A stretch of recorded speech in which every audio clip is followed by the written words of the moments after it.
Winter had taken a toll on the garden, but thanks to Liam's planning, his handy new tools, and a little help from the sun, the plants soon awoke from their winter sleep.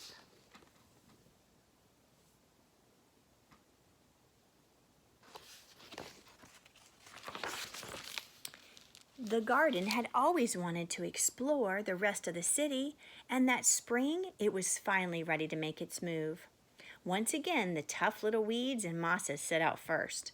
They popped up farther and farther from the railway and were closely followed by the more delicate plants. The garden was especially curious about old, forgotten things.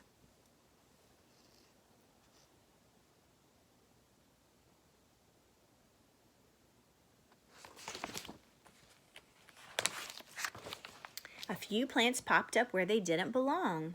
Others mysteriously popped up all at once. Look at him. But the most surprising things that popped up were the new gardeners. Look, he inspired all these other people to start making gardens, to make their areas look beautiful too.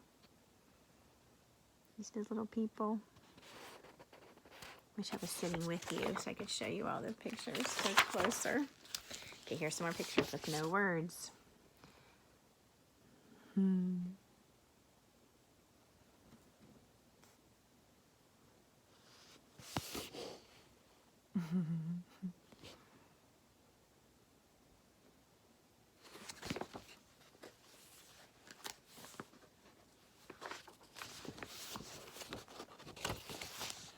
Many years later, the entire city had blossomed, but of all the new gardens, Liam's favorite was where it all began.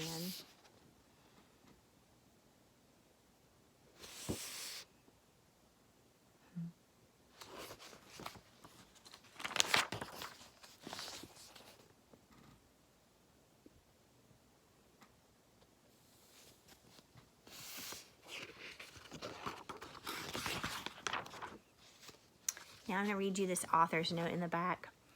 It often seems impossible for nature to thrive in a city of concrete and brick and steel. But the more I've traveled and the closer I've looked at the world around me, the more I've realized that nature is always eagerly exploring the places we've forgotten. You can find flowers in fields and even small forests growing wild in every city. You just have to look for them. On the west side of Manhattan, there's an old elevated railway called the High Line.